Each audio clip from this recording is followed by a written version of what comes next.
You might think saber-toothed tigers were tigers. You're wrong, they aren't even big cats. You might think saber teeth were a unique weapon for one animal. Wrong again. At least 5 completely unrelated species on Earth independently evolved the same set of knives at different times. You might think saber-toothed tigers had a powerful bite force. That's a huge misconception. Their bite force was only a third of a lion's. With one bite, they couldn't even crush bones. But these toothless monsters ruled the earth for over 200 million years. And when the last one died, the first human city had already been around for 1,000 years. We could have seen them with our own eyes. But evolution gave them a blade, and that blade ultimately led to their downfall. So, what really qualifies as a saber-toothed animal? You might think the fangs of a lion are intimidating. Sorry, that doesn't count. What about the tusks of a walrus? Still not it, because there's a golden rule for saber teeth. Your canine teeth must extend beyond the mouth, and you must be a land predator. In other words, saber teeth aren't for digging or showing off. Their sole function is killing. And the first creatures to evolve this deadly tool were far older than you think. This was 272 million years ago, before dinosaurs even appeared. Back then, Earth only had one supercontinent called Pangaea. Who was the dominant species? A group of creatures known as gorgonopsids. They looked like cats, but weren't mammals. They resembled reptiles, but weren't quite that either. Scientists call them mammal-like reptiles. A name that means neither here nor there. But it was these neither-nors that first revealed the saber-tooth to Earth. Just how terrifying were the gorgonopsids? The largest species, Inostrancevia, grew over 3.5 meters long, weighing 350 kilograms, about the size of a full-grown black bear. Their upper canines were as long as a Tyrannosaurus rex's teeth. Sharp enough to pierce the thickest armor of the time. And what was this armor? Giant reptiles with bone plates on their backs, weighing up to a ton. The gorgonopsids used these 2 knives to send them to their graves. But their hunting method wasn't quite what you'd expect. Their jaw structure made their bites less precise, so scientists speculate they used a bite-and-run strategy. Ambush, strike, retreat, wait for the prey to bleed out, then go in for the kill. This approach might sound wimpy, but it was incredibly effective. In just a few million years, the gorgonopsids had conquered the entire supercontinent of Pangaea. From deserts to forests, coasts to plateaus, they were everywhere. Then disaster struck. 252 million years ago, Earth's most catastrophic extinction event, the Permian extinction, occurred. Volcanic eruptions turned the planet into a hellish furnace. 96% of ocean life and 70% of land life were wiped out. The gorgonopsids went extinct. The first saber-toothed animals vanished into the dust of history. But evolution is a strange force. The gorgonopsids may have perished, but the blueprint for saber teeth didn't disappear. Millions of years later, it reappeared in completely different species. This time, it was in the hunting cats. Fast forward to around 42 million years ago, in the Eocene period. The hunting cats resembled cats but were not even remotely related to the true cats. They independently evolved the saber-tooth as the second group of creatures. This phenomenon is known as convergent evolution. It means completely unrelated species, facing similar environmental pressures, evolved nearly identical weapons. The hunting cat's prime representative is the Macarotus.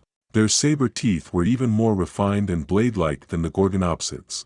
They dominated North America and Eurasia for nearly 20 million years, until their extinction around 7 million years ago. Scientists believe they were outcompeted by the true saber-toothed cats that arose later. The third wave of saber-toothed creatures is even stranger. They weren't cats or dogs but marsupials from South America, Thylacosmolus. Yes, a marsupial, related to kangaroos and koalas, had saber teeth. Not only were their saber teeth long, but their lower jaw evolved a unique, protective sheath to guard those knives. They were the top predators in South America for millions of years until about 3 million years ago, when North American saber-toothed cats arrived, leading to their extinction. Now, We finally reach the most famous saber-toothed animals. The Mysteriouscreatures subfamily. This is the true saber-toothed cat family. And the infamous saber-toothed tiger, scientifically known as Smilodon, is the star member of this group. But here's a correction to a common mistake. The saber-toothed tiger is not actually a tiger. Its relation to modern tigers and lions is even more distant than your house cat's relation to an African lion. Around 20 million years ago, they split from the modern cat family. The saber-toothed cat subfamily has two main branches, the dagger-tooth group and the scimitar-tooth group. The dagger-tooth group is represented by Smilodon. Its saber teeth were long and straight, its body stocky, like a walking tank. The scimitar-tooth group is represented by the Homotherium. Its saber teeth were shorter but serrated, its legs longer and better suited for running and chasing. Each group had its specialties. But both shared one fatal flaw: weak bite force.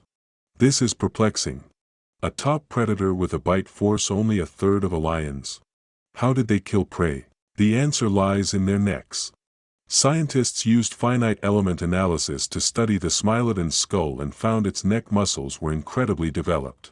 Their killing method wasn't based on biting, but on stabbing. Imagine this. A Smilodon would first pin its prey to the ground with its strong forelimbs.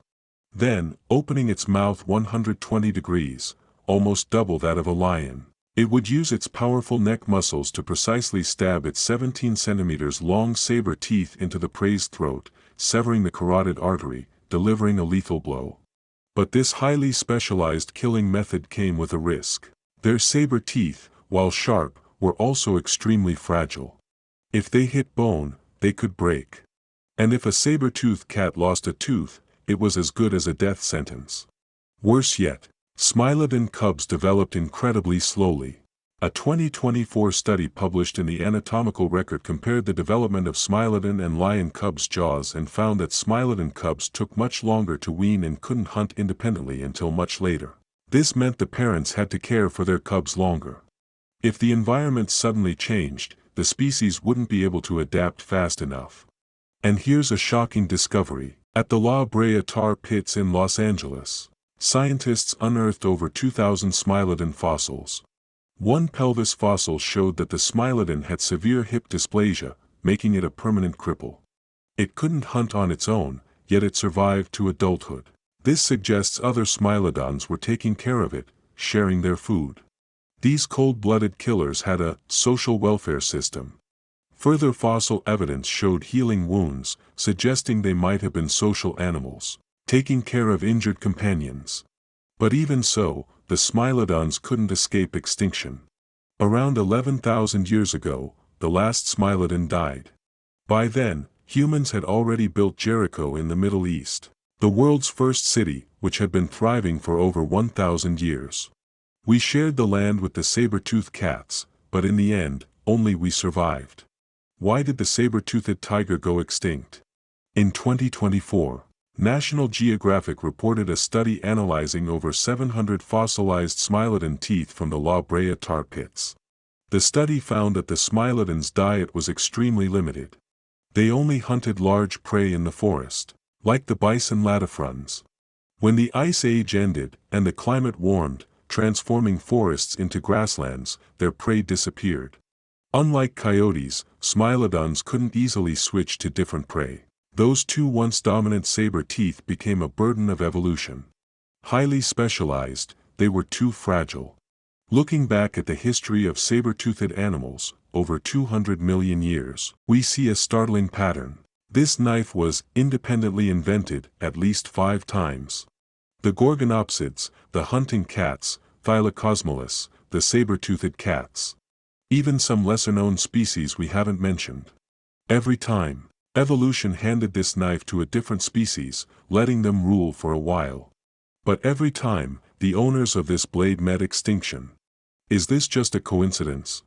Or is the saber-tooth itself a death design? Scientists still haven't reached a conclusion. But one thing is certain, evolution will never stop experimenting. Maybe one day, Earth will see predators with saber teeth again. But by then, who knows if